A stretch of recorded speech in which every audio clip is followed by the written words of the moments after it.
Hello, everyone. Happy Wednesday. Welcome to Core Office Hours number 22, hosted by, yes, I'm here again, Patricia. And today, the emergency broadcast system is a go, but we have Pape and Sarah is not with us at the moment. So it's just us, Tino, we have Keone, and it's a mix of both, actually, the broadcast today. So I'm your facilitator. I'm Patricia Maliksi, and my values or what I believe in is positivity, encouragement, and consistency.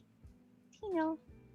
Hey everyone, I'm Tino from Los Angeles. My core values are empathy, resilience, and collaboration. And we have Keone and Jose. You guys want to say what's up? It's a mix. Yo, yo, what's up, everyone? Keone That here. is, Really glad to be here. Um, Three values would probably be fun, culture, and synthesis. Jose. I think the ones that I have are connection, love, and facilitation, something like that.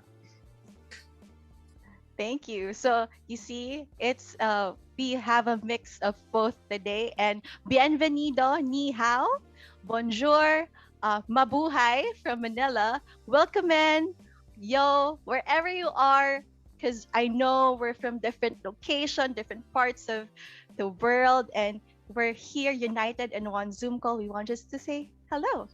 So next slide, please. Our Yep. mission at We Are the System is our mission is to activate, educate, and support a decentralized global creative community in finding their purpose, growing in their careers, and leading the future of creativity. Our vision is to redesign the world from the inside out, one business model at a time.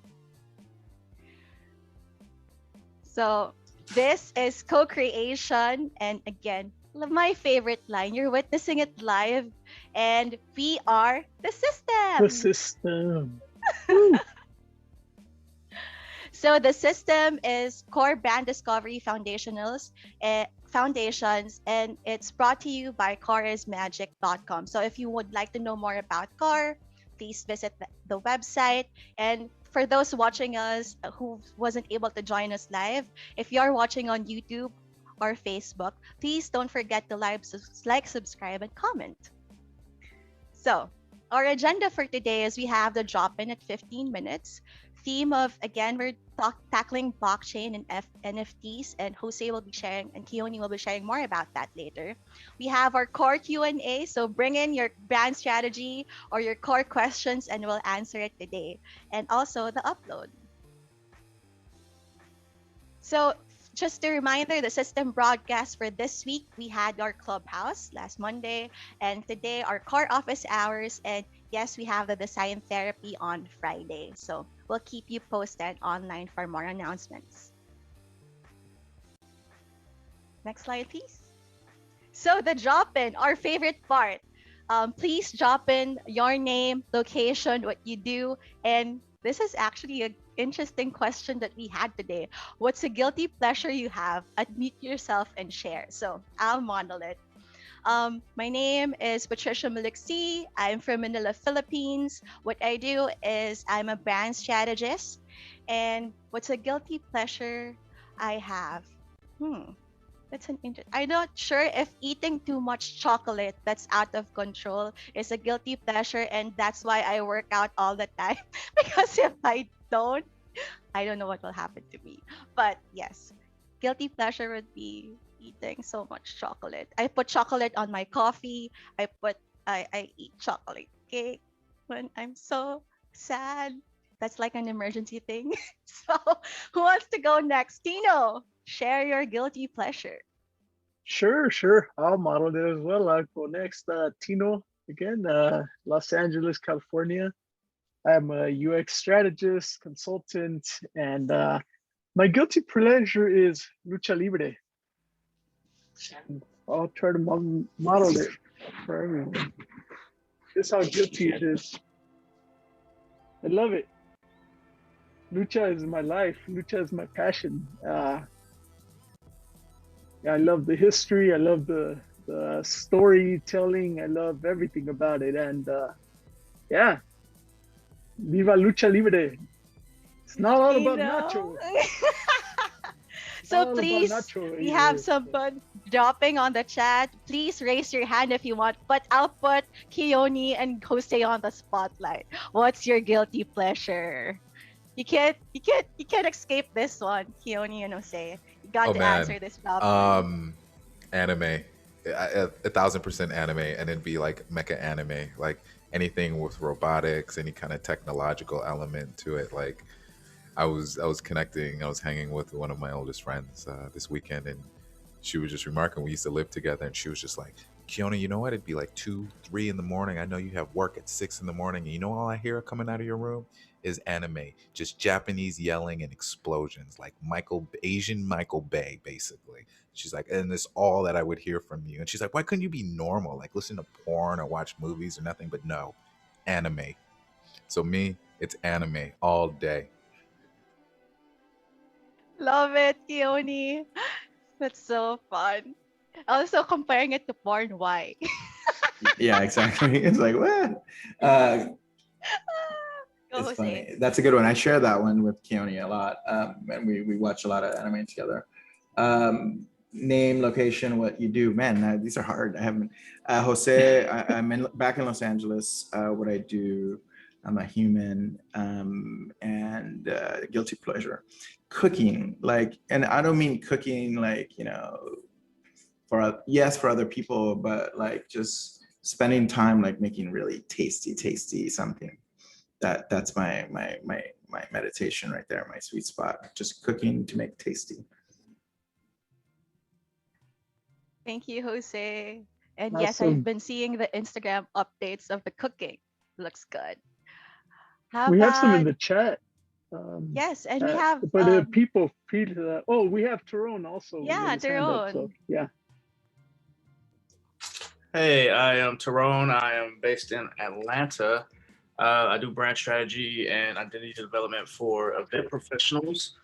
And guilty pleasure I have is really, really bad movies. Like horrible films that like the cheesy cuts and edits and everything, bad scripts. I love them. I will watch them endlessly without remorse because it's comedy. It's pure comedy. And the ones that don't take themselves too seriously, those are the best ones. I am complete. Tyrone, I love that share. I feel like a lot of us think like that's why I feel like the drop in today is a bit different from what we normally have. And I think it's just nice to get to know each other better. So thank you so much for sharing that, Tyrone. Maybe you can send us a list of your top 3 bad movies and we can all watch it and see why you're laughing about it. Who else want to share? Anyone? Want to raise your hand? We have Belen, Becky. Want to share some We guilty have pleasure? Amit in the chat. I'll share one quickly from Amit. He's a UX designer from Mumbai, and his guilty pleasure is reading mangas. So that's Nice. Amit. We have Cliff in Brooklyn. He's a brand strategist and facilitator. His guilty pleasure is Dave Matthews acoustic performances. Dave Matthews. Yeah, that's a good one actually. I want to share my my secret stash of candy Yes. that I have by my desk. I actually have like an ice cream thingy filled with Oh candy. my gosh, Mauricio. That's the next level.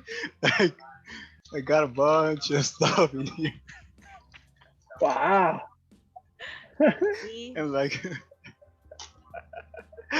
yeah, like I have like budgeted for my groceries, just like candy, and why not? Yes, why Anyways. not? That's that's my share. Thank you for unmuting yourself, Mauricio. We have Eric. Eric, what's your guilty pleasure? Hi, everyone. Can you hear me okay? Okay, great. My guilty pleasure is watching old Jose Caballero videos on YouTube. I'll I'll go back and watch those from time to time when I need a little boost of Jose, let's just say. And I'm still waiting to learn to make sandwiches, homie. Eric, we should build a Jose Caballero fans club because I do watch that from time to time as well. Like I really do.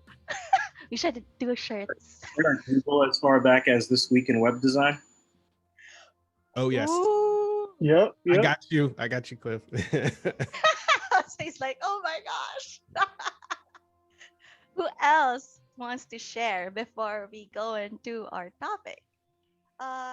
Anyone else on the chat, Tino, that we missed? Yeah, we have Rashid. He's a real estate marketing and brand strategist from Johannesburg, and his guilty pleasure is chapatis, Indian flatbread. Nom nom. Indian food is so good. And Amit backs him up with that, and so does Keone. Interesting. I haven't tried that. So, let's see. Ooh, Ioana, the hot chick. That's her And guilty K-pop. pleasure. I have to include that as well. Yes, I'm a K-pop fan. I'm with you on that. Ewart has his hand up. Oh, hi, Ewart. Ewart, yeah. Hey, how you guys doing? Ewart, Mexico. Mexico. And Mike, yeah, Mexico. Viva Mexico. My guilty pleasure is gaming. I play Wild Rift, and I play Eve Echoes and Infinite Lagrange. So if anybody plays games that's competitive and try to, destroy everybody else in the game, hit me up.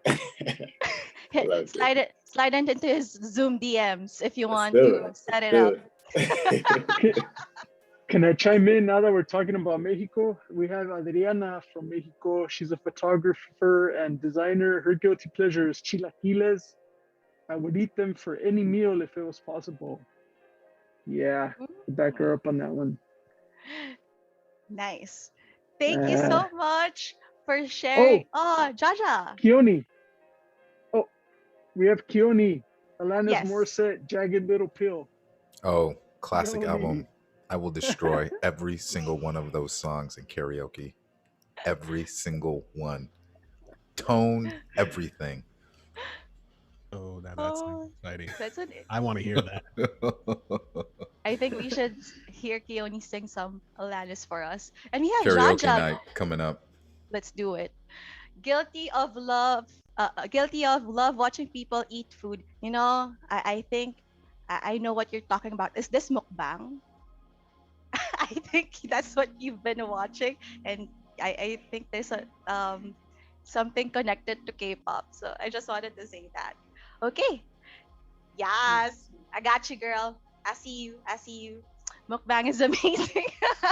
So thank you for sharing your guilty pleasure with us, and getting to know each other as a community is so fun. So thank you for unmuting yourself.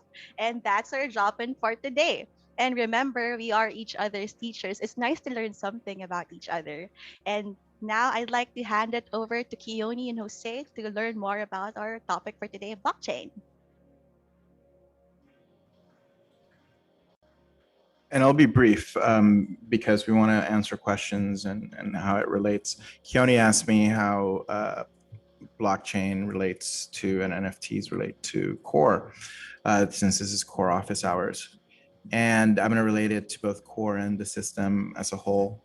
For me, it's been the experience of helping a lot of startups and small businesses, but just startups in general, nonprofits, get their teams, their executive teams or their execution teams aligned. And then the 2 years I spent at Consensus in the blockchain space, that doesn't change. Now you have a lot of startups and a lot of young developers and creatives, trying to figure out how to align. So I did core on about 9 or 10 ideas and startups, from their big, enterprise software kind of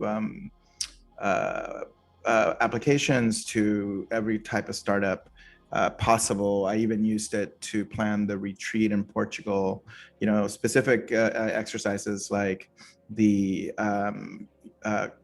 the brand attributes. I call them product attributes sometimes, so that people understood that it wasn't necessarily just about the brand, that it was also the attributes of the product. And Flow, using agile principles, really ran a lot of the projects we did, like the Portugal retreat. We had planning sessions every week, and retrospectives, and a lot of what you witnessed here and how we do it, was part of what we did. And in the blockchain, it's about the blockchain. If you were on our clubhouse, it's about community. It's about decentralized autonomous organizations.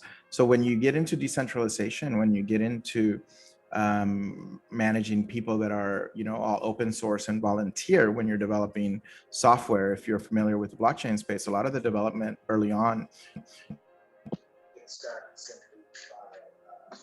developers collaborating. So core becomes even more important, but more importantly, the system as a whole becomes extremely important. If you go to the next diagram and the next slide, one more down, you see at the bottom, at the right, is centralized command and control. Like, you give the vision, you give the tactical, you provide the team, and then the team just has to do the tasks, right? That's how the 20th century has worked. Working in decentralized peer-to-peer collaboration and co-creation is really hard. I mean, the number one thing, we just did a call with a friend from Consensus and a collaborator of mine, and what he's struggling with his startup is aligning vision, aligning roles and responsibilities, dealing with some of the personal issues between some of the people that are working on it. That's not going to change. That's always how doing this work happens, and what you guys are going to struggle. My biggest fear, and this is the last thing I'll say, is kind of sometimes the pain that can get enacted by the interpersonal interactions inside communities, and by just the friction basically of people and of ideas and of different personalities or different ways of working. And the system has been really about solving that. And it's work. But as we develop the frameworks, Keone and Mary are working on the fire kit, and that's kind of a foundation. And then Flow is probably getting things done and executing without friction is not easy. So Flow will be a very important part of the trilogy.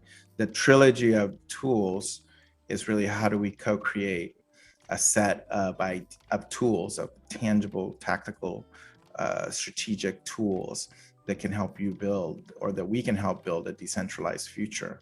And that didn't become a goal until both Mary and I spent considerable time in the blockchain space, because it then goes to the value exchange and to the abundance aspect, like everyone getting to share in the abundance of work and safety. So that's it. I'm complete. Keone, if you want to add anything to it, I'll mute myself. No, I think you covered it really, really well. For me, a lot of my experience has been in a lot of centralized command and control, and so my experiences with core were really revolutionary. Um, you know, me being able to find confidence in something as simple as facilitation, and not needing to know all of the answers, and going from uh, I have the answer to that to we can discover a solution together for that. Um, that shift in mindset was profound and really revolutionized the way I approach projects and challenges in my life. And this isn't just professionally, but this is personally.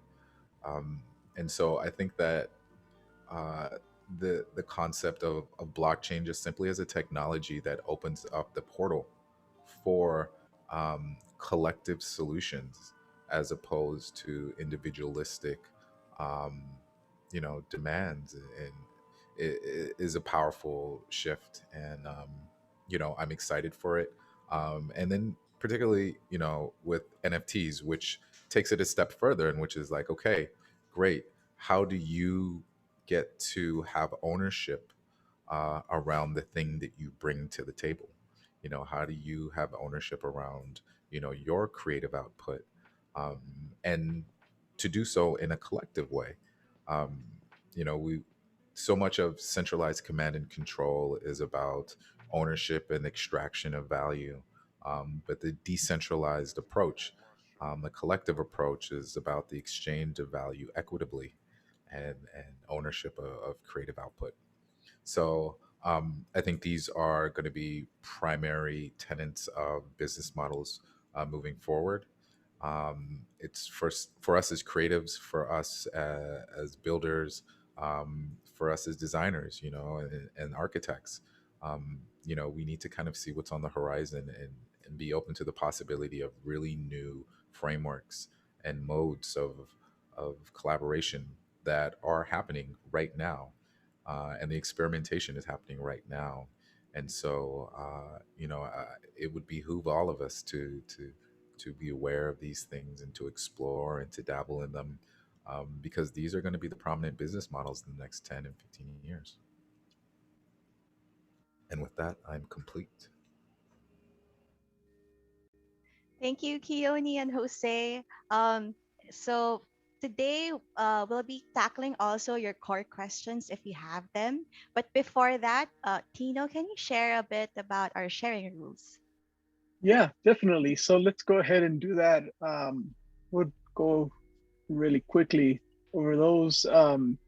Basically, we want to remind, before we go into our Q&A, we want to remind the community that we don't want to give each other advice. For example, we don't want to tell each other you should do it this way.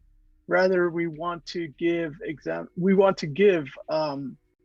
suggestions like, here are ways that I have done it or I have seen done it before. So we want to speak from a personal perspective, speak from the eye, give primary or secondary experience. For example, I did it like this, or here's an example, or I saw so and so do it this way and it looked like it worked. If you haven't done it or seen someone do it, it's okay to say, I don't know how to do it, or recommend, like I would try to ask so and so and they might know. So those are just some quick and simple sharing rules, the best way that we can try to help each other. With that, we can go ahead and open up our core Q&A and ask that you guys and gals, unmute yourselves and let's fire away.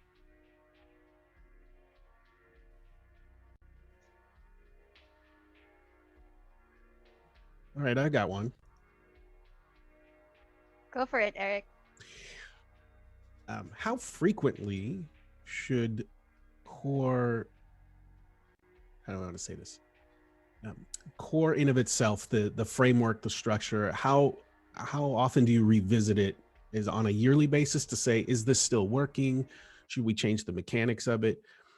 What's a good frequency to test the structure, if that makes sense? I can share what I recommend for my clients, and it's a yearly process.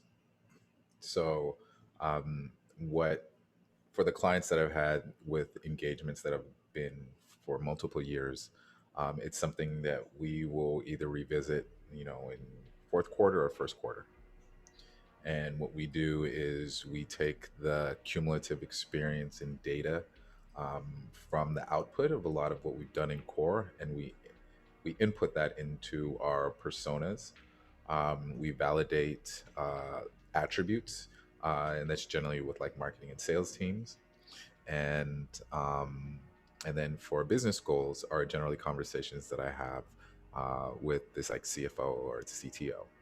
So it's something that I recommend on a yearly basis. And then when I execute it for clients, it's always part of my recommendation. I'm very, very clear that this is a living document.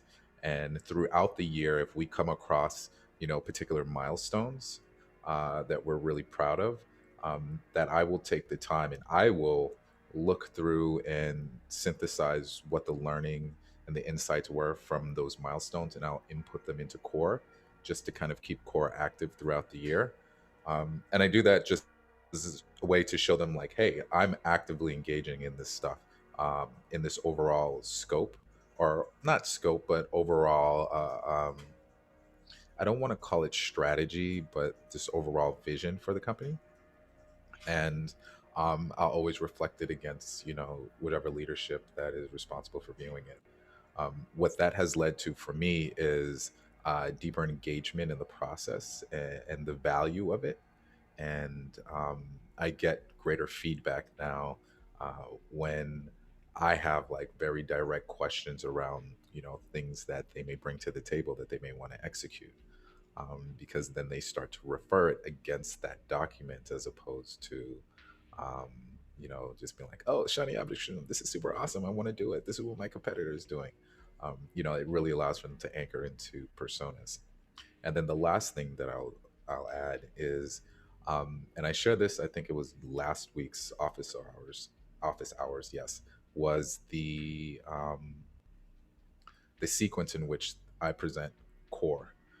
Generally, with like more mature businesses, I start with personas, and when a business is very early on, I'll start with attributes. So what will happen, what I will do is after doing, if I'm dealing with a startup, I'll start with attributes first, because we generally haven't found product market fit yet. But once product market fit has set in and we've been able to gather traction, I always start with personas first as leading, the overall vision of the brand. But that's just, those are my experiences. I hope that was valuable, and I am complete. Thank you, Keone. Yes, very valuable. I think Arsenije has a. Yep, go ahead. Arsenije has a share.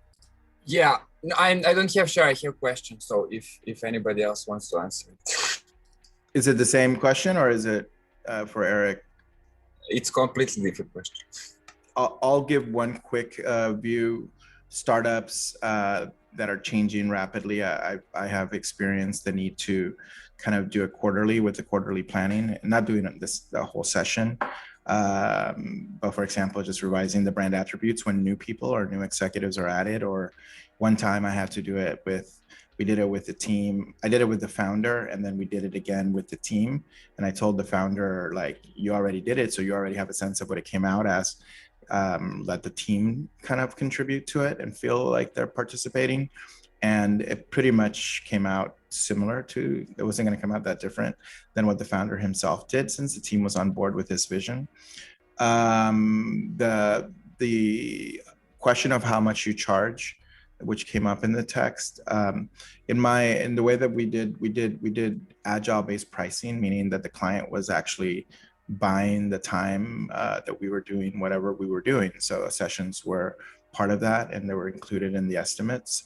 If you're doing an early estimate and you know that you're working for a startup, let them know that things are going to be repeating potentially, and that you might have to do different alignment sessions instead of calling it anything or core. And the final thing is the customer profiles and the impact narrative or user stories is the one thing that you have to do over and over again. Like one technique that I have used in the near past is just teaching the team. Actually, I've used it many times where I teach the teams how to collaborate on them. So for example, for a startup, teaching the founder and then teaching the co-founder, the CTO, and the sales team to do it every time they have to solve like a problem. You do a user story for it. And then those user stories also were more technical. They were, a user can do XYZ, XYZ, and XYZ, more like how developers do user stories for Agile, for execution, for development. So out of all the tools, they have to, two parts. One, when new team members are added, that you want them to be included in whatever it might be, like let's say customer profiles or user stories. And then the second part is, in whatever phase the company is. If it's a larger company, yearly might be fine, but for execution of different work streams, the customer profiles and user stories have to be at a minimum reviewed and updated. And then having a person who has that role at a company sometimes, or it might be you as an estimator and as a person doing it, who actually has to keep those fresh. So like there is the instance of, you do user profiles, you then validate them with the beginning of the business.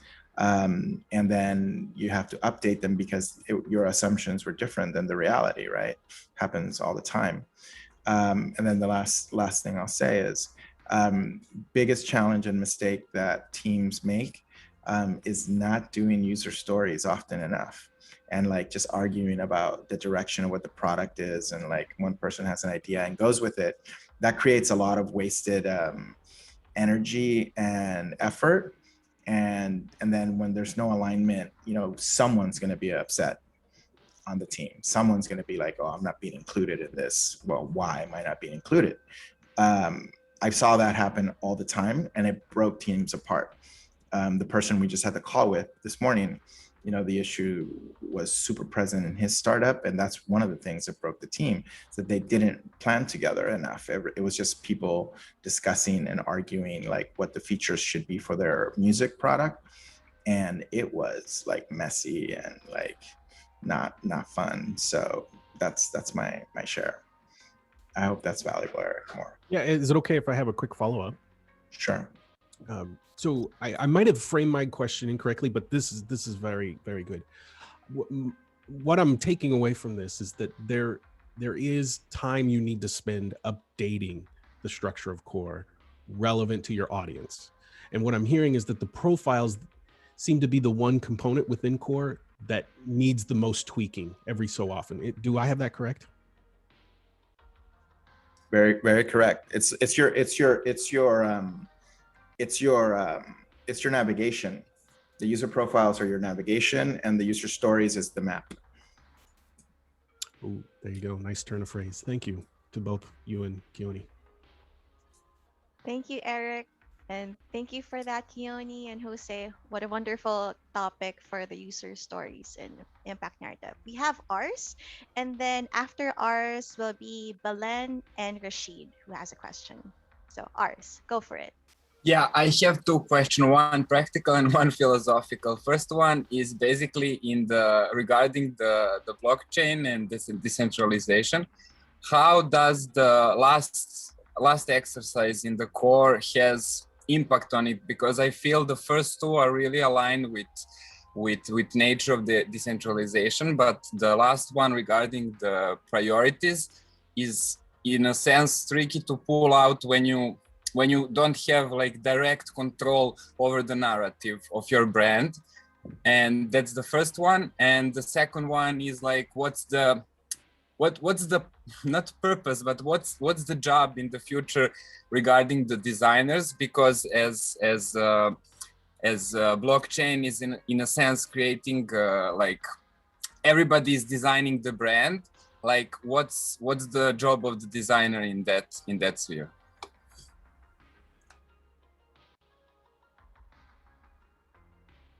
Keone, do you well, whoever wants to answer that, but I'm going to recap it first.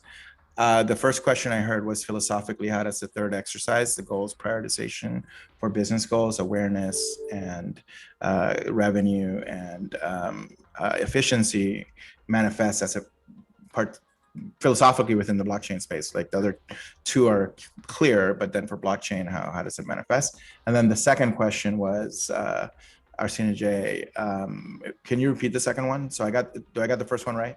Yeah. The second one is basically, I don't know if anybody here read the essay from 2019, really good, from guys and girls of other intern. They're writing a lot of research about the blockchain, and they have essay about the headless brand, and they really good explain how basically like blockchain brands function. And in a sense, although Ethereum has like main visual identity, the visual identity is constantly updating, and then you have like DeFi, and you cannot control it. You can have like nice website with nice visual, but that's not the official brand. Brand is everywhere, and in a sense that's how this community is modeled. But I'm just curious, like what's in that sphere then role of the designer? Is it like just to design, every designer will be designing its own, or is it something else?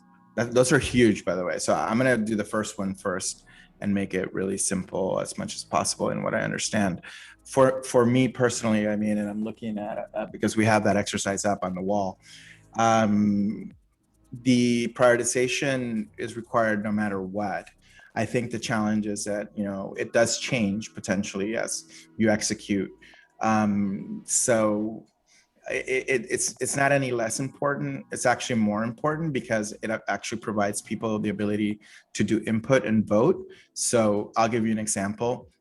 We actually use that exercise instead of, we used it live at an event there was a platform, and I can't remember the platform, where it upvotes like decisions, right? So if I were to build a software platform for this, I would definitely have that tool be like a tool that you can actually suddenly use and have it be almost live, like for the community. So if you look at decentralized organizations or DAOs, you might have a Discord group that's developing like some protocols, and then GitHub is the other thing. If those of you who are not developers, GitHub is basically a version control for software and releases.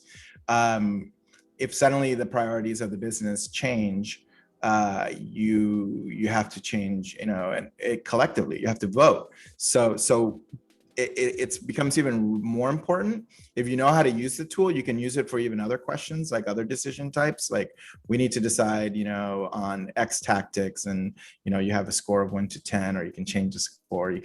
There's other prioritization tools, by the way. That's not the only one that I've used. Maybe in the future we can include some of those other prioritization tools as part of the courseware that we put together.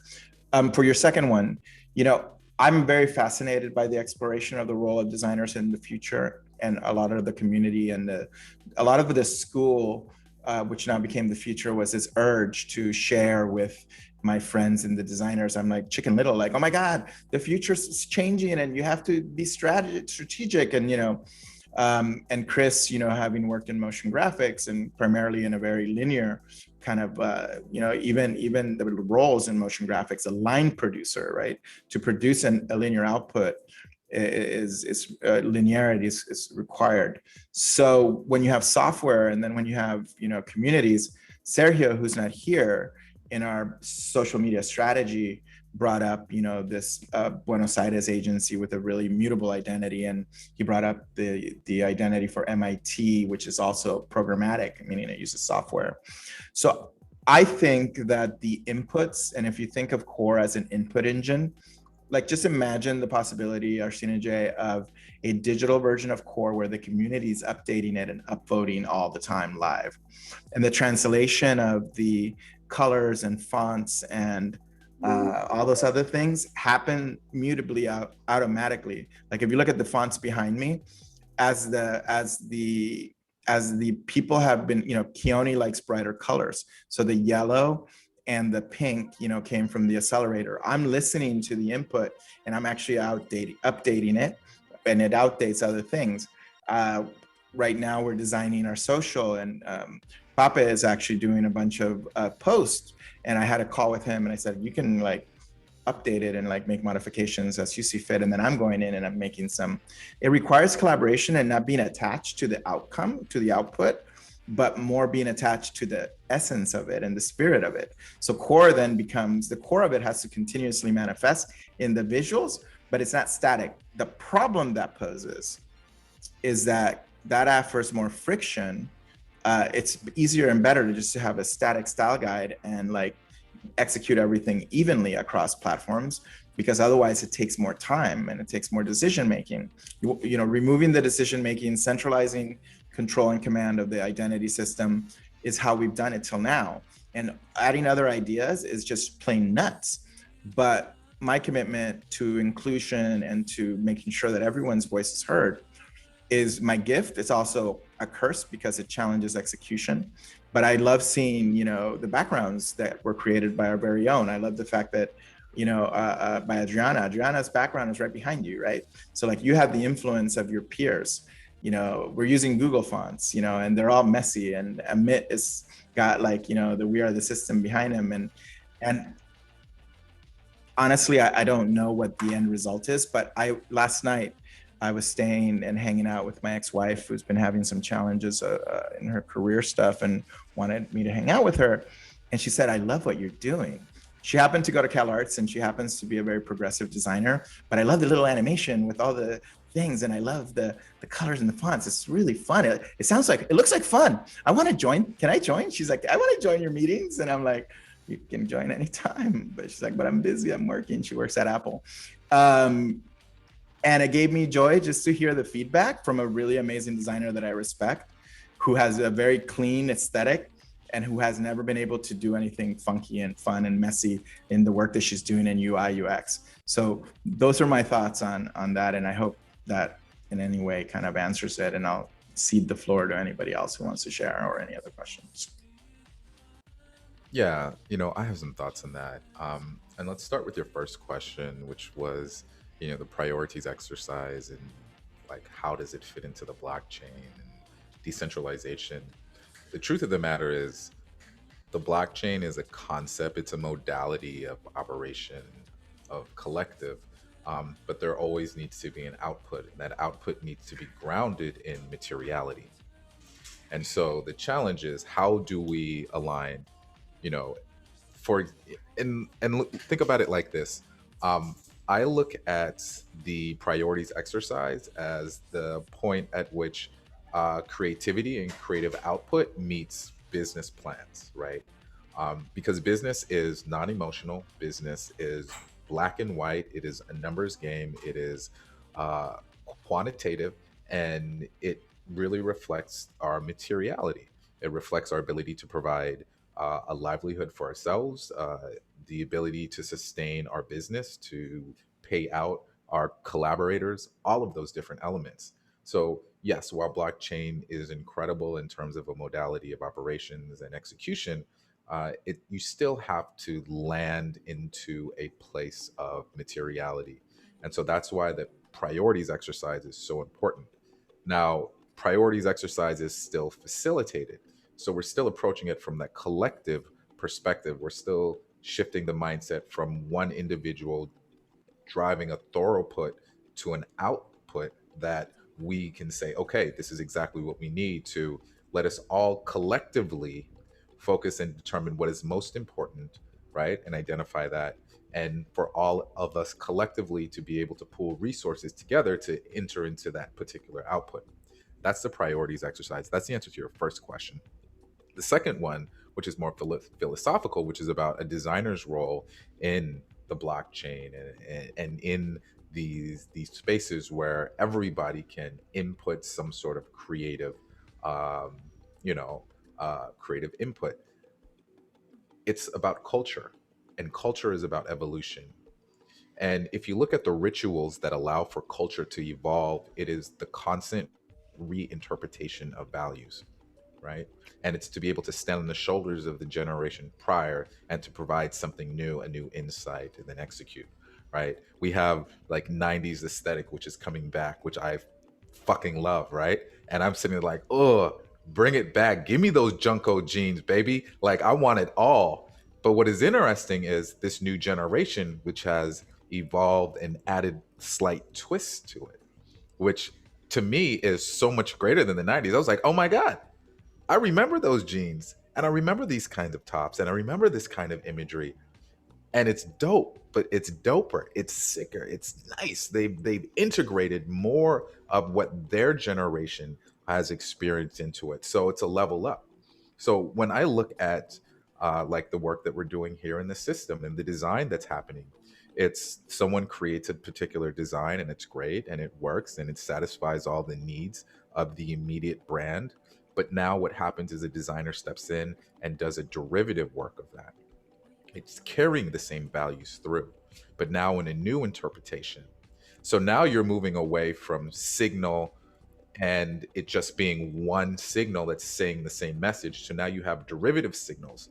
They're all saying the same message, right? It's like power in numbers. Now all of a sudden, instead of one person saying that signal, the message, connection, and love is our love is connection, and connection is the economy of the future, and all of these things happening. Now all of a sudden, now Pape is saying these things and he's doing it in his way, and then you see it reflected in his art. Patricia's doing it and she's interpreting it in her way, and it's reflective in the output of her work, right? You're taking these concepts and now it's being reflected in the literature that you're producing around the potentials for a lot of this technology, right? So the signals become amplified it doesn't become noise. And now you have multiple signals, all of them derivative of the same values and consistent in what the culture is trying to build and perpetuate and grow towards. So when I see a designer's role in the blockchain, I think it is absolutely necessary,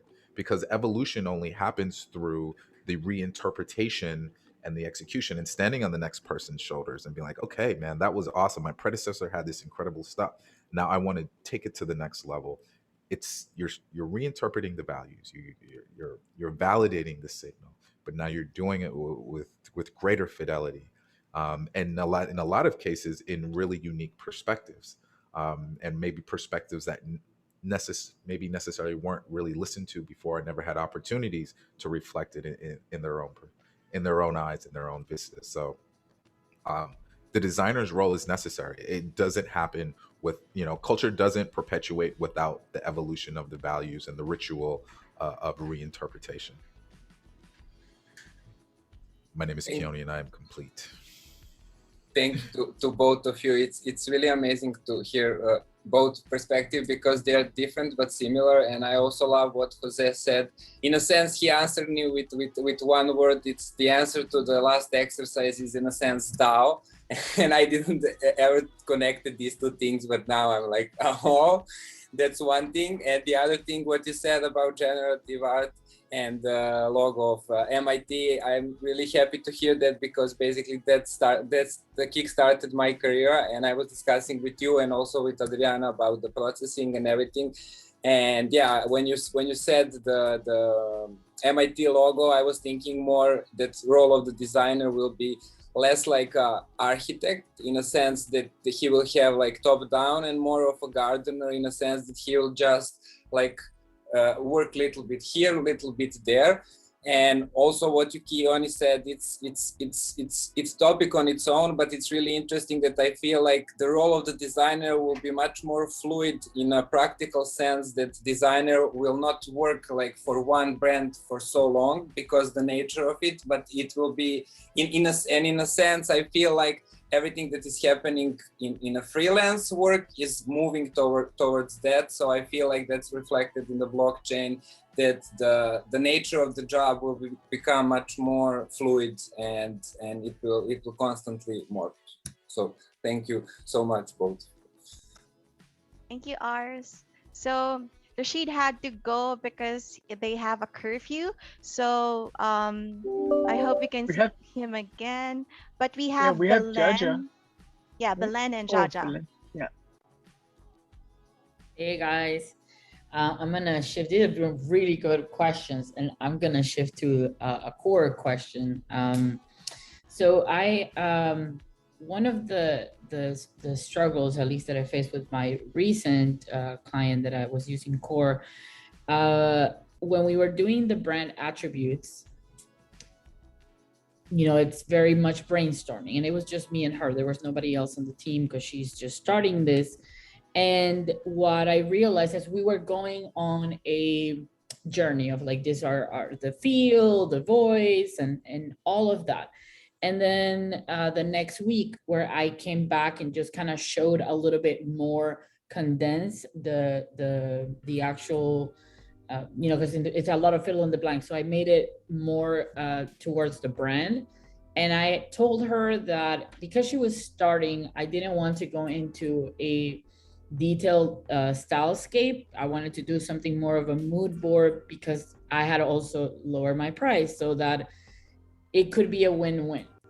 And by the time I showed her, even though it was reflecting everything within the brand attributes that we had picked, she had a very negative reaction and actually was threatened to pull the project and just tell me that I didn't get her, that this wasn't her personality, it wasn't how she was used to people seeing her that way.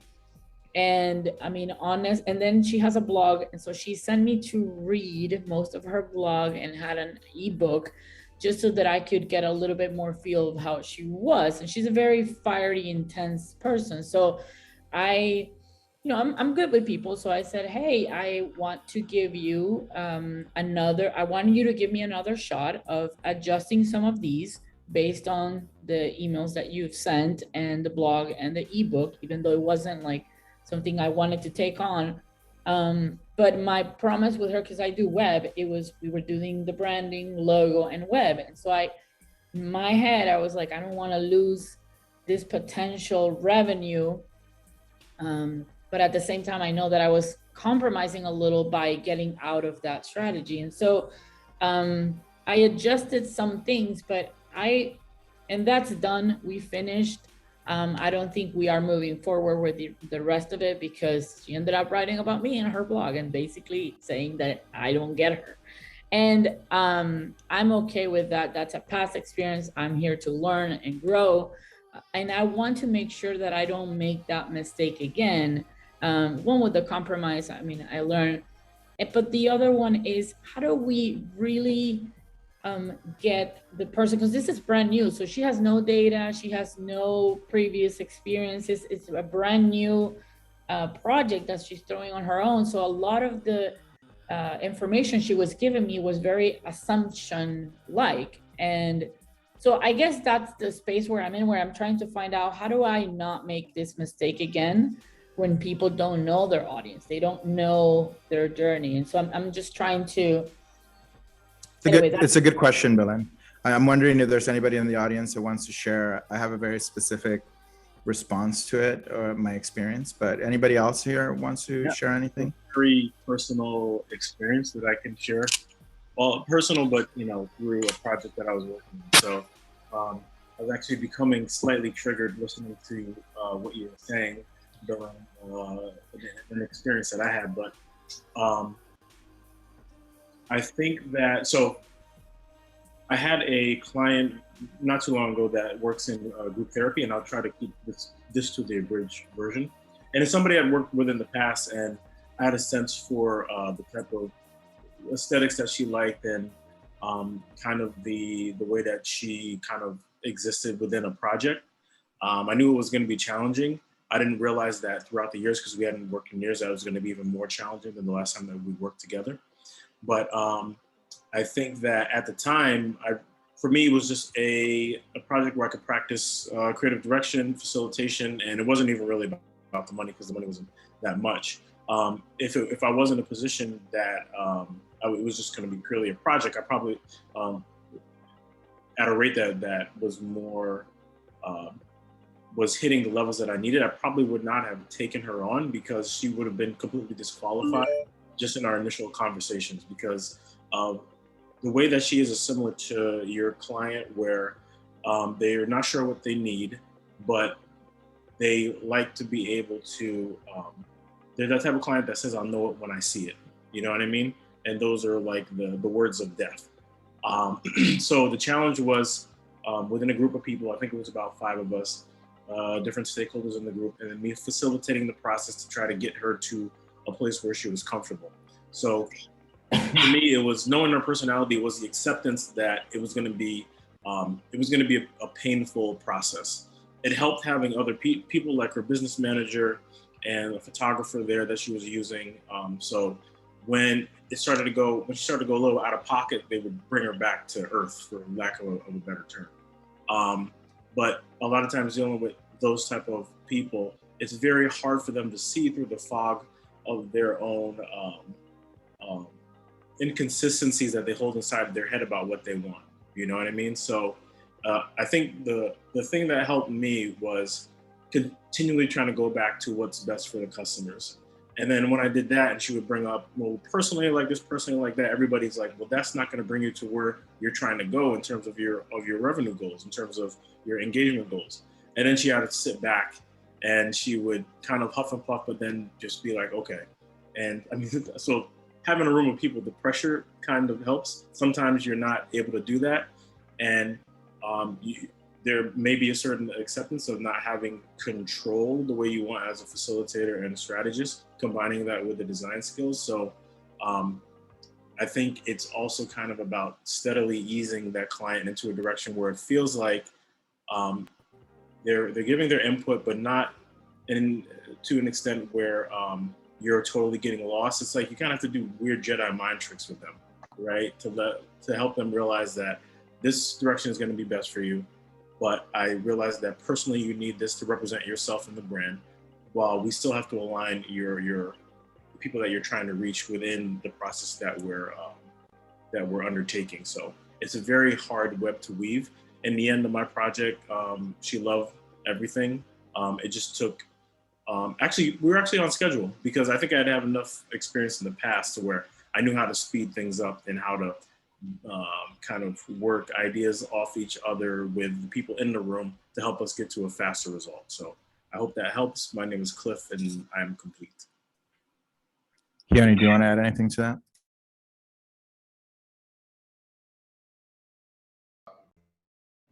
I was just actually writing this in the thread, but I'll elaborate here. You know, for some of us that are, you know, just freelancers or small agencies, you know, not every client is going to be purpose driven or want to build a brand based on authenticity. Sometimes they're just going to want to project, you know, some sort of image or what have you. And for you to try to introduce them to some of these higher level concepts, it might just be too much for them. So, you know, it's okay to meet them where they're at and just to do the work that they need to be done. Because in that case, you know, for me, a lot of times it's a lot easier. And you just get the work done and then, you know, you end the project as it is. But you leave the floor open for conversations and you try to move them towards a space of authenticity. So, you know, generally speaking, there's been times where I've had these clients and they're like, you know, I've gone through core and they're just like, no, I don't like this process. This is what I want. This is how I want for it to be executed. And I say, okay, fine. And we just execute based on that, what they expect. And they come back and they say, hey, you know, if my brand isn't doing so well or this, that, and the other, I thought this was happening. And usually for me, my response is, well, what is your audience asking for, right? You projected this, but it's out of alignment with your audience. So maybe we need to take a step back and start exploring that, right? I think a lot of, you know, our jobs, not only as a designer to create and build these beautiful brand identities and these incredible user experiences for web or digital, but it's also to educate the client and to help them shift their perspectives and understand, okay, I thought that this was the way to do it. I thought that I could do command and conquer. This is what it should be. And in actuality, it's really this relationship between myself and the audience, and me being able to be authentic about who I am, and the audience really understanding that authenticity and having expectations, and me being able to meet those expectations. That's the thing. But look, if you need to get that money and you need to keep your agency Can you running, can you clarify that? I didn't understand that. Yeah. So let me take a step back. And could you mute? It's sometimes the client just says, I want to look like Apple, and their values and everything else looks nothing like Apple. But you deliver what they want. You deliver a very pristine, clean brand identity. For me, in my case, because we started off working in a coffee shop. You know, me and 3 friends, like top floor of a coffee shop, and that's where we met for like 5 months until we could build up enough revenue. So I took any and all projects. And at the time, I was very early in learning core and brand strategy, and there were times where I'd meet with the client, and I knew exactly what the customer was wanting or what the customer needed. And I could see it very, very clearly. And the client didn't want to see it or didn't want to accept that. The client wanted to project a particular image about their brand. And, you know, I just did what we needed to do to get the revenue coming in and to give satisfaction to the client, not necessarily give what would best deliver a revenue or traction for the brand. And, you know, sometimes those relationships ended and they just were what they were. But there were other times where the client came back and said, hey, you know, this work that I was doing or this work that I asked for you to do didn't have the impact that I wanted. Why is that? And then that opens up the opportunity for that higher level conversation. Okay, well, this is why. I know that you feel like you are this and your brand is this, but your customers see it as something completely different. And you have to take a step back and listen to what the customers are seeing and take that into account for your design so that you can present a brand that is more authentic, right? Got it. I got that. Okay, that made sense. So to summarize that or to recap it, sometimes clients, you know, what they want is not what they need, and prove it somehow to them that, you know, if they move forward, that it might not be right.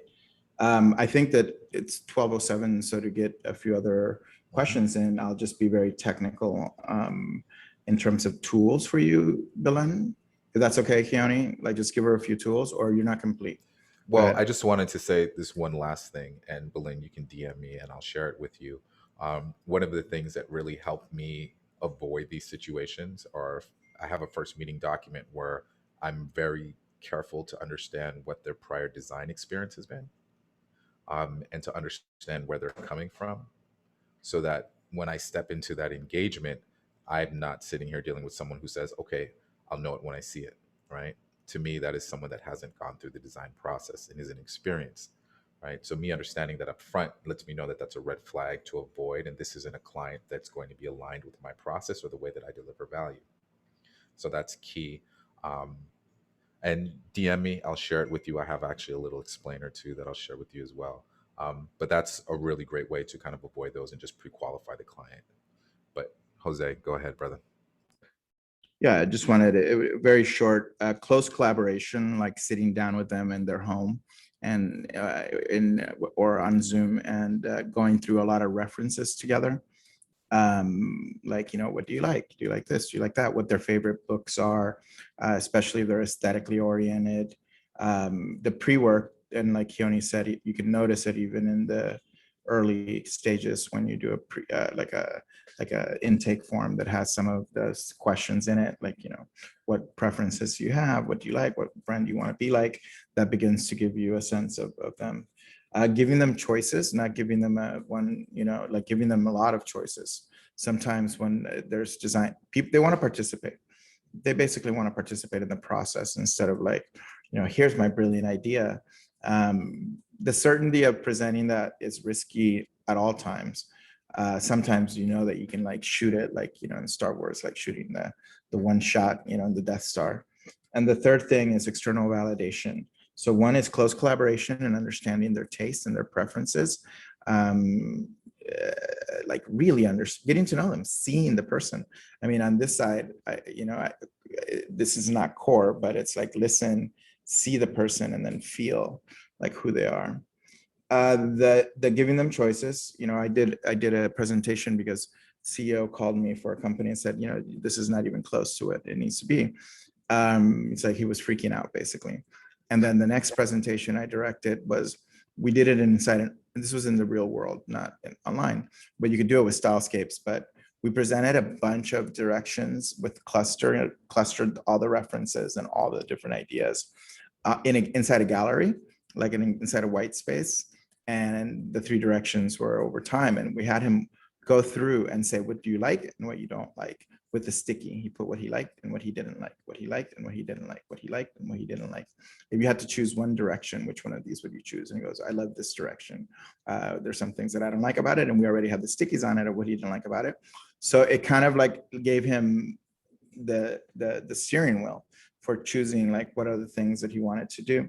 And then I learned this from a client and frequent collaborator, which was externally validating the idea quickly. So showing it to customers or putting it on a physical thing, like on a t-shirt, just ordering a one-time print t-shirt. Or what I used to do was just like do the 3 logos or the options on a t-shirt with a iron-on printed out from a laser printer. And one time we were in a physical space with the client and gave it to his kids, and his kids were wearing the different t-shirts, and he asked the kids which one they liked, and the kids told him, and he's like, okay, it was not what he liked. He did not like it, but his kids liked it, and the product wasn't for him. So he just said, okay. So that's my share of my experiences, and hopefully, Belen, that answers your questions or Thank helps. Okay, thank you for that, Belen. We have Rashid is back. So we have Jaja who is going to share her question, and then Rashid. Yes, go for it, Jaja. Hi everyone, how are you? So I've got a question this week. I'm not sure how to deal with this. So I have a very clever client that I met a couple of weeks ago, well, a month ago. So we had a drink, had a chat, walked through my process of designing. I start from discovery, core, And then I go ahead. So I went through, the process. We need to discover the customers, and we need to find out who you are, how do you position yourself, and your customer journey, and your goals. So all of that. And then from there, I spoke to her. I said, I will then, get the core and start to design. That's where the magic visual happens. So we've done that. She said, oh, this sounds great. Last week, she texted me. She said she has done everything. She has done the landscape, the competitor landscape. She has spent a month to do research, understand the business. And she also works on the brand positioning. And also, she has figured out the target audience profile. So basically, she's done what I told her to do. And now she's asking me, so can you just do the design then? So what do I do now? I kind of shot myself on the foot. So this one can be really brief. You can say, look, you don't need me. It doesn't sound like she does, obviously. So the answer to her, what I try to, when I'm educating people around it, it's not about doing the strategy or doing all that. It's about doing it together so that I understand it. I say, look, I'm a creative. I'm not, I need to feel and understand what the strategy is. And by us doing it together, now I get a better sense and I can do a better job for you. But my position as a creative is that I want to be included in the process of thinking, not just be a risk to execute for you. You can get that on Fiverr. You can get that on 99 Designs. If that's what you want, here's the links. Just tell her you have 2 roads. One road, we do this together, and we collaborate on me listening to that, and you let me facilitate with you what it is, because the whole point was for me to hear it. The other road, you can do it on your own and use tools like this to have somebody just do the design that you want. One road, we do together, and the other road you take alone. Write her an email like that, and that's it. Okay, great.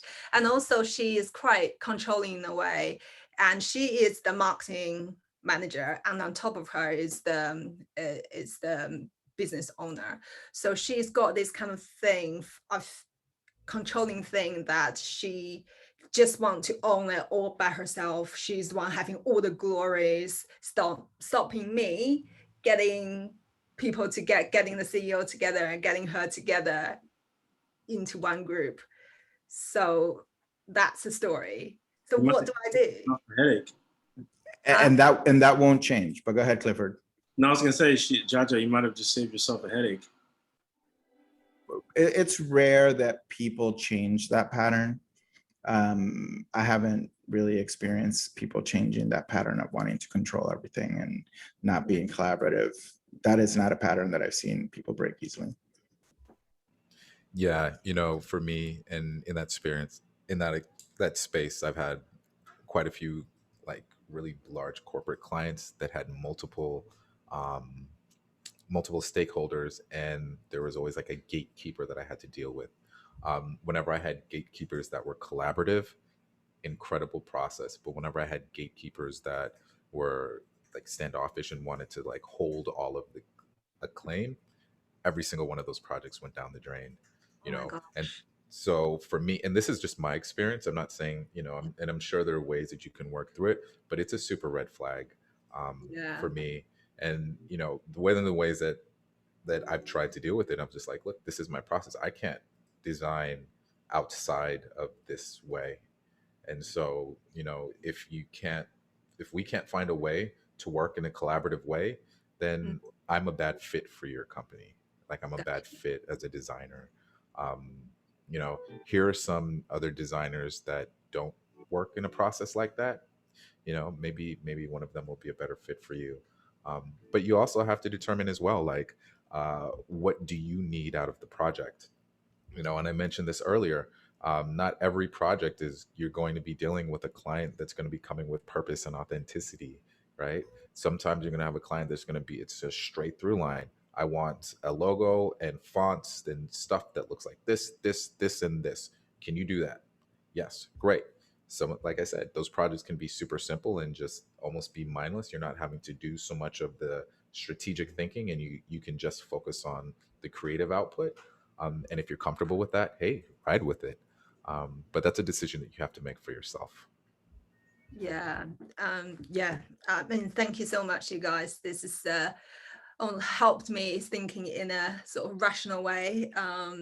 And thank you for telling me your experience. I really appreciate that. So I'm just going to have a chat with her and just be I'm a straight shooter, you know, it's just, it is what it is. I only want to work with people who has who do good to the world. So that's my value. If it doesn't align, and then she can go ahead and find someone from Fiverr.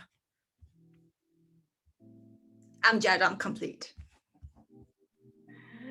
Thank you, Jaja, for that question. And I think it's also a reminder for all of us.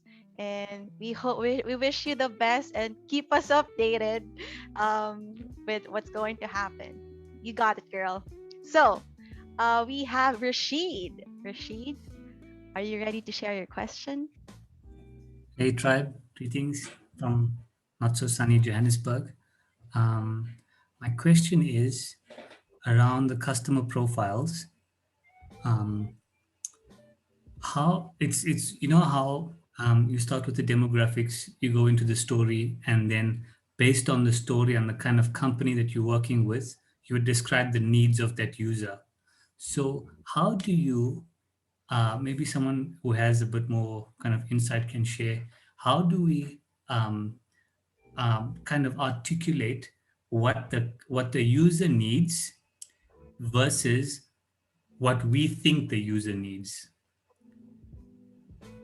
So I was working with a client last weekend, and they were almost making assumptions that directly aligned with what their product was, and not necessarily what that person might actually need. So if any one of you guys can, or girls can, elaborate more on kind of just a little bit of that dynamic, that would be great. Thank you. Yeah, Rashid, I can speak to that. If you don't mind repeating that, because I missed the first part of your question. I got the tail end of it, but I wanted to make sure that I took everything. So I think that the main part of it is, how do we differentiate when we're dealing with a client on the user profiles in the needs section between what we assume the user needs and what the client assumes that the user needs. So almost like the owner or the client is projecting or it seems like almost inaccurately predicting what that user might need to directly match their product or service, if that makes any sense. Yes, it does. Typically, what I would go to or use in my practice is kind of going straight to our users and thinking about them first. So first of all, it's not necessarily going to assumptions first, and definitely not to client assumptions. So it's actually speaking to users. And in this particular case, it's believe it or not, it's not always necessarily using for example, the core framework in its essence by itself, but it's also, like Sergio mentioned in prior sessions, it's combining it with other frameworks. Like I believe he used it with a design sprint, so it's also bringing in some other aspects of user research as well. So it's thinking about usability testing and bringing in some other aspects of kind of getting out of the office. So you've heard of that as well. So getting out of the building as well and talking to users, getting in front of them and finding out about them.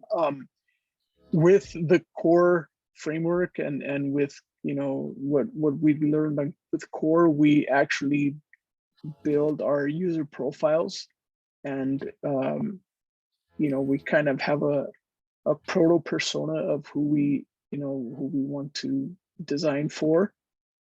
But then we actually want to kind of go out and speak to people that we've actually created, those personas that we actually created, and get some actual feedback once we've built some prototypes or something about that. So that's typically how I like to practice. I mean, I am someone that likes to actually go out and talk to people when it's possible, of course.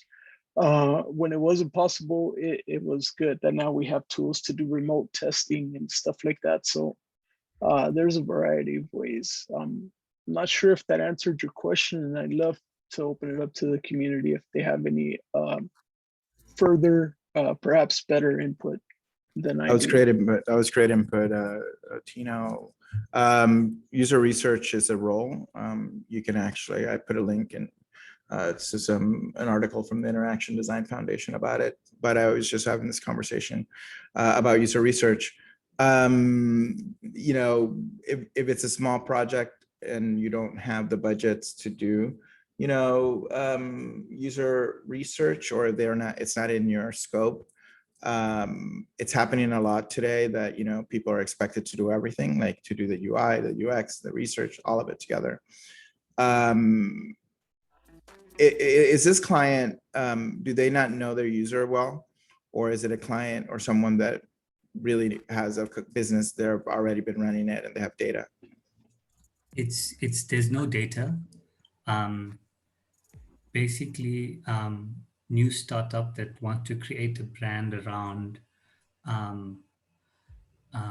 almost a yogic lifestyle, but in the modern world. So presenting kind of, how can I say, traditional spiritual systems in a modern way. Kind of, it's very similar to what we're doing here, or what you guys are doing here in the core tribe, how to essentially build a community and then somewhere down the line monetize it in forms of products and workshops, etc. So they don't really have much data, but they do have some insight because a lot of the founders have walked a similar path in terms of finding themselves where they are.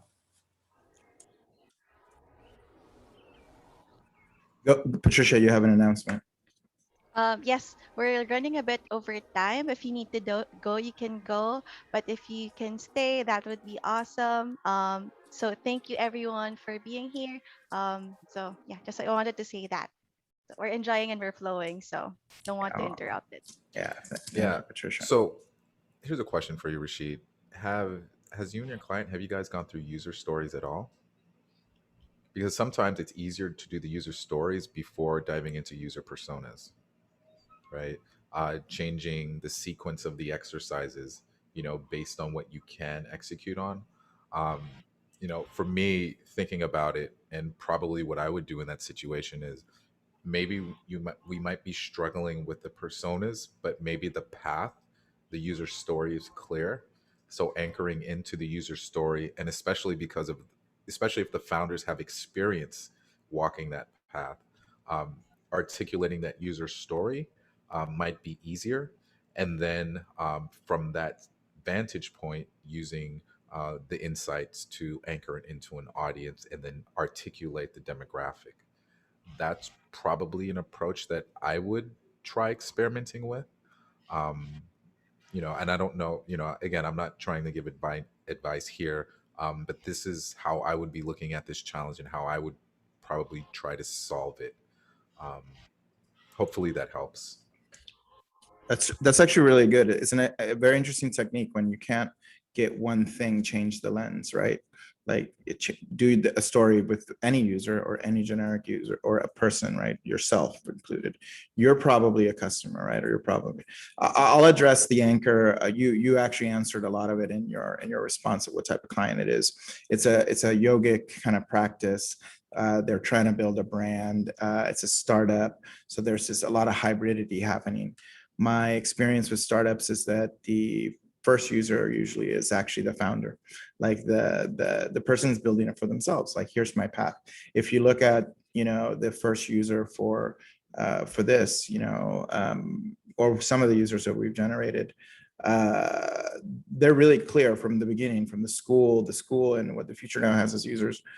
It was basically, one of them was me, one of them was Chris, and one of them was someone else, right? A younger version, but it was just clearly you're building the community for solving problems that you had in the past, right? That's what this is what this is. Here are the challenges that I've had as an agency owner and doing it. So modeling it, like using how we do modeling, let me model it, could be a really good starting point, where you model it around like, okay, you user 10 years ago, you founder 10 years ago, what did you need? What could you have used to, help you on your path as a yogi? And then there's people around, you are another one. So like, you can then model it on you. Like, here's what I would need right now in my path, and then say, okay, what is another type of person that you feel would be really benefit from what we're doing. And then that finds you the third one, right? I'm modeling, what I'm sharing is how I've had to deal with it for clients in that realm, in the same realm. So I've had to do work in that realm also, and it's very challenging because a lot of it is about acceptance and unity and broadness, and it's hard to come down with some of the founders and like get really specific, because it's like, it's a little harsh, right? I've had customers who found even the idea of doing customer profiles and user stories like offensive, and non-spiritual, and like, it's so objectifying, it's so marketing, like it's a marketing thing, like, I don't want that, I want love and peace. And like, I'm like, oh my God. And at the end, it was about kind of shifting the conversation away from the what it is to what Keone said, which was, it's like just what that person's going to do, no matter who it is. So you just genericize it. It's just any user. Here's a path, right? Any human going through this path of interacting with us as a brand, what would they go through? So that's it. I mean, I don't have a lot more to add to it, and I know that we're a little bit over time, but data and research helps. Examples, competitive audit, showing what other people are doing in the space and listening and seeing what they like about it is something that I've done. Saying, let's try this on for size as an experiment, or not as an experiment. Let's try on for size these 3 users and then prototype, the user stories or the experience with just choices, just making the choice. You can look at demographic data and research on the yoga industry and on like, what trends are. There's a lot of trend reports that help kind of define that.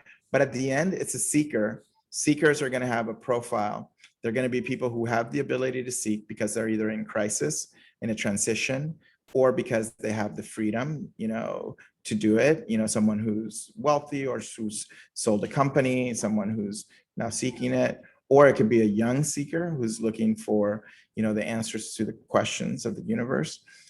So you can really begin extrapolating just from the general pattern of what that business serves. Hopefully that answers, helps, shares the stories, but all of these things are really great options, starting with Keone's idea of like, just use the story and tell it as a story in abstraction.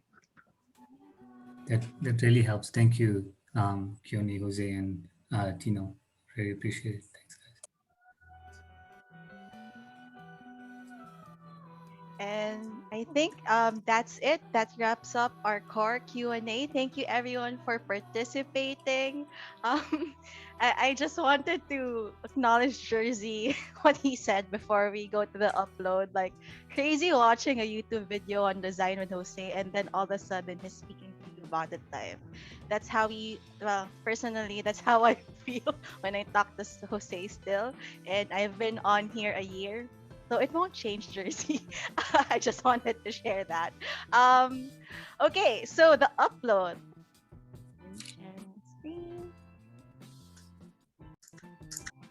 So the upload for today, what was one valuable thing you got from today's broadcast?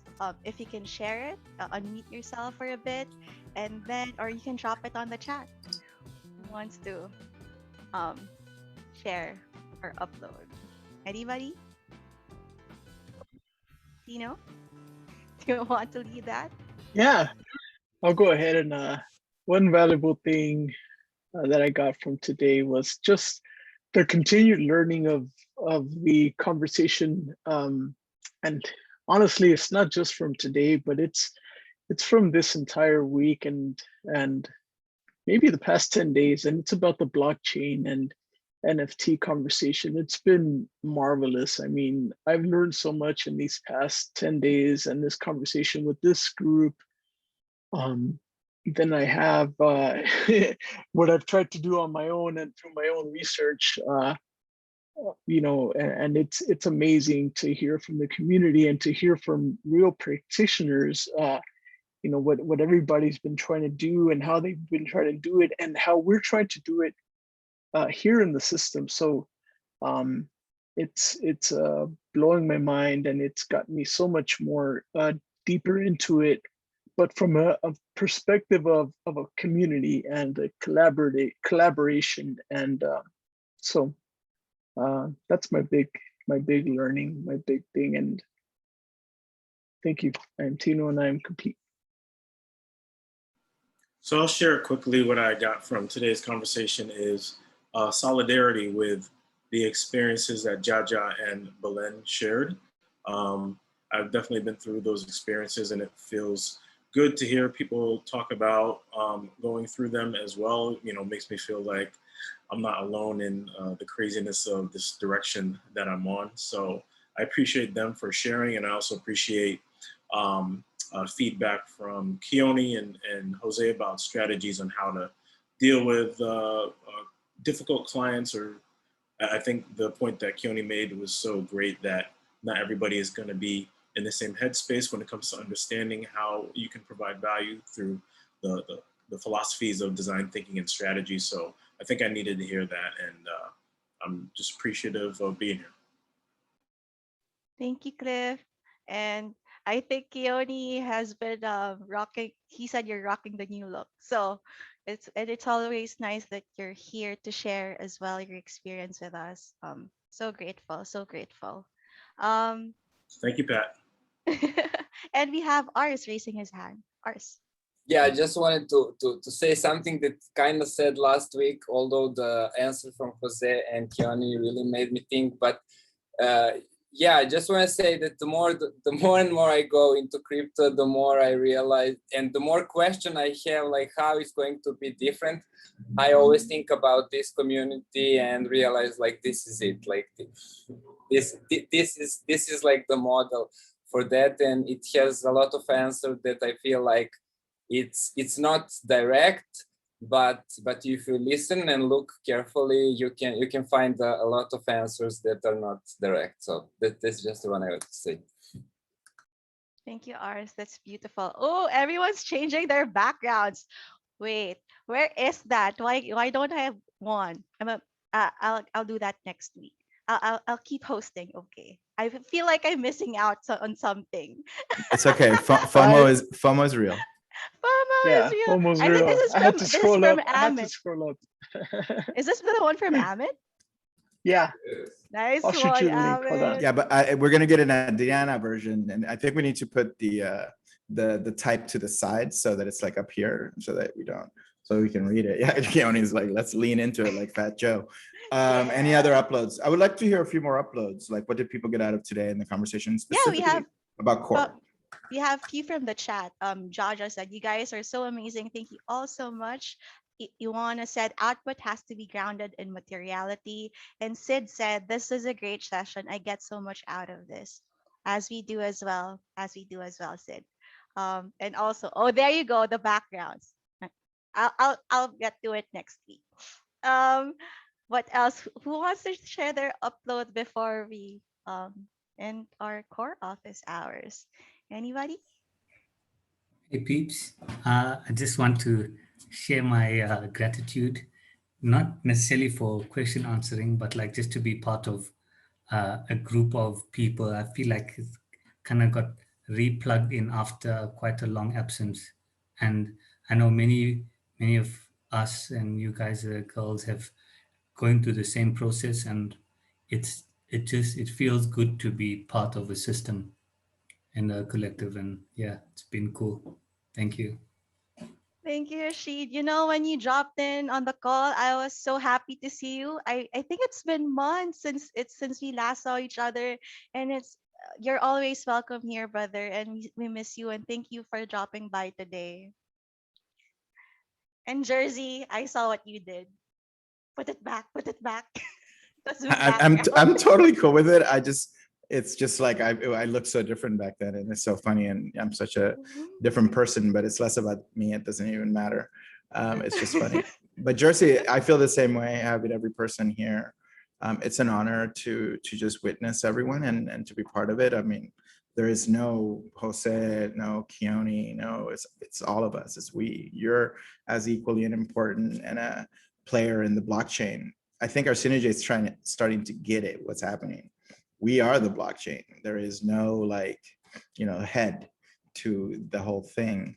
And it's a challenge, I think, in general to conceptually like navigate that for me personally. It's like, how do we do this with removing me from it? So, and still be part of it and still help guide and still be in equanimity with it all. And love at the end and community is the only answer that I get. I don't have any other answers. I can't think of it because, my base nature would be, it's like, oh, it's about me. I became uncomfortable with it, as we started shifting the brand towards a model when we were doing the school of having someone be central to it.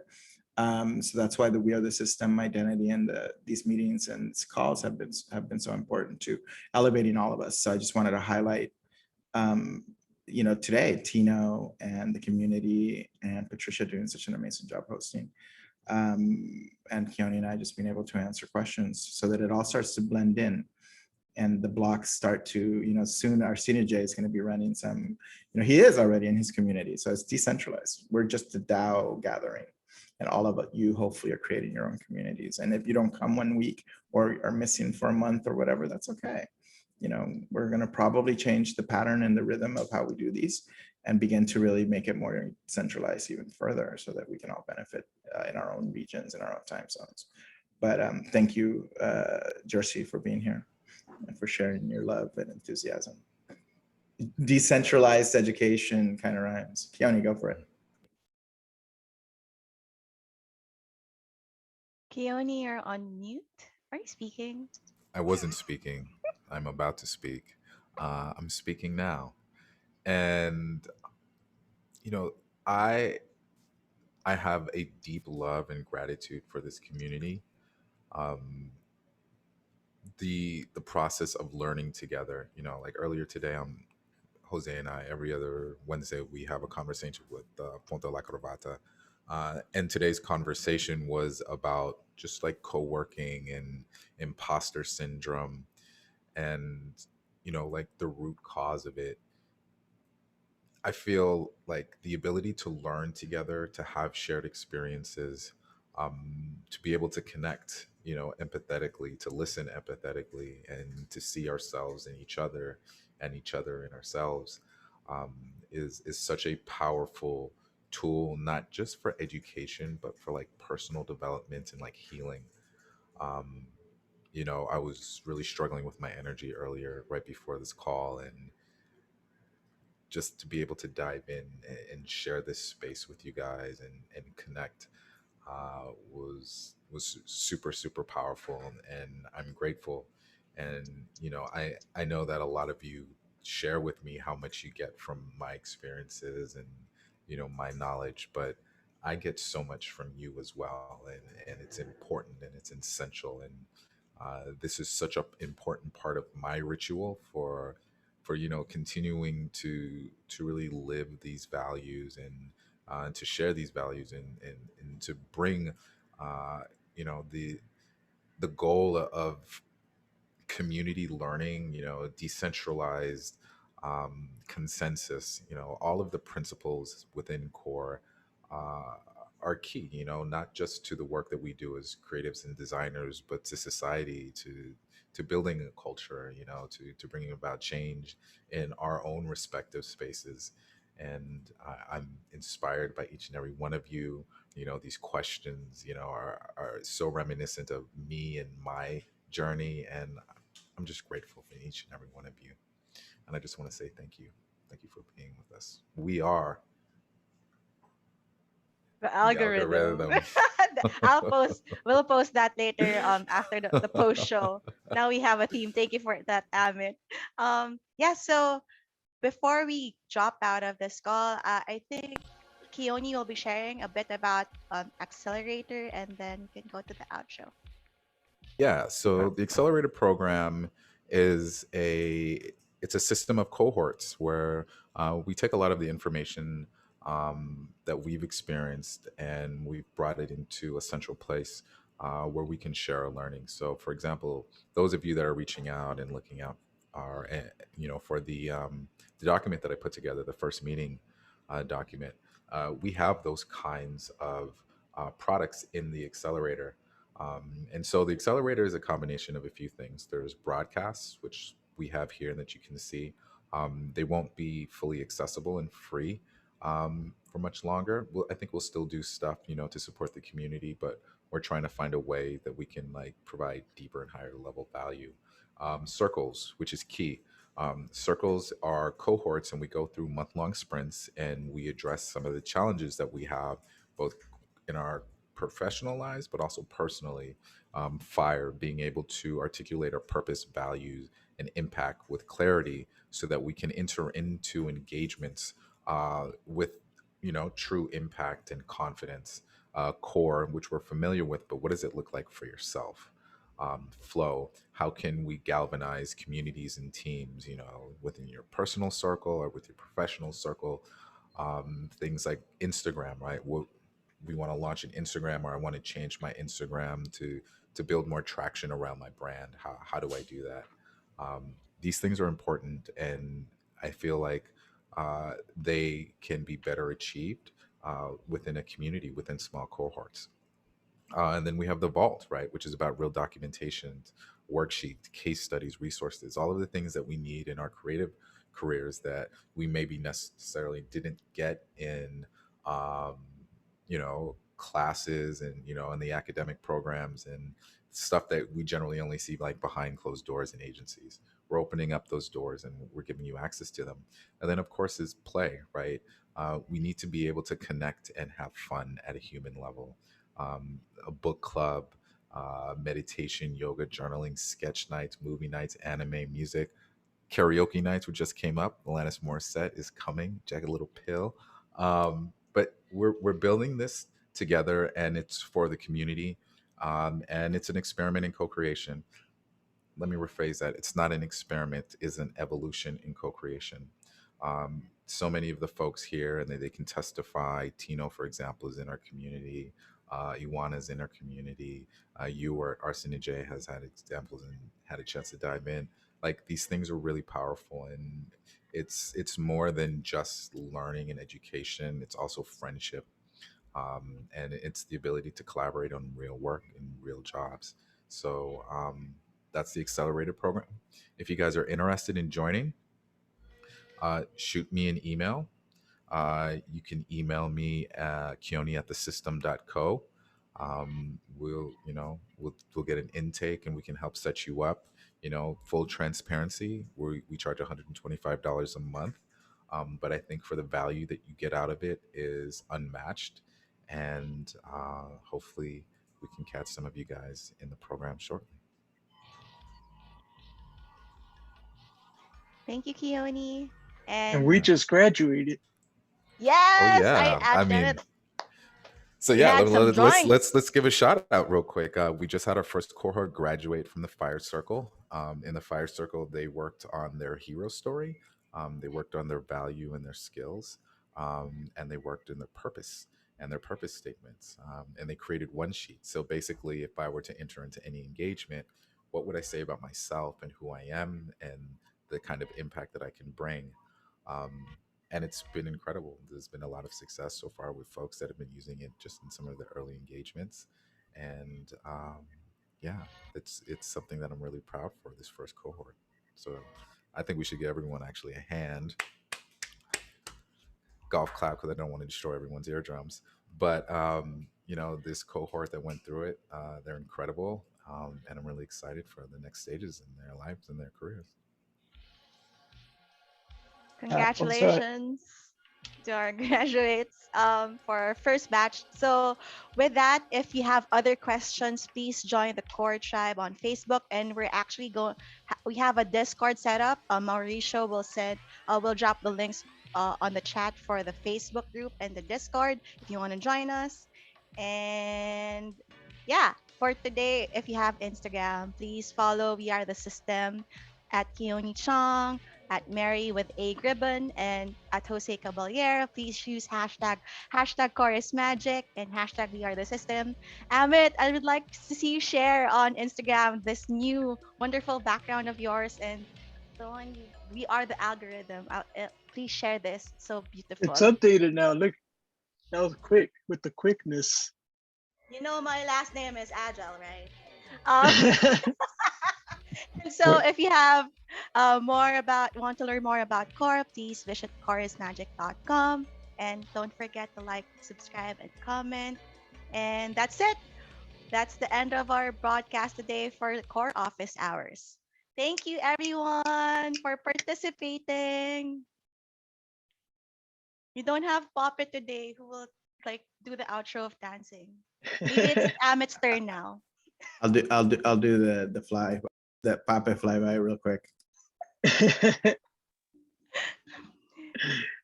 Thank you, everyone. Thank you, Amit. Thank you, Rashid. Thanks, everyone. Rana. Thanks for joining. Thanks for unmuting yourselves. That's awesome.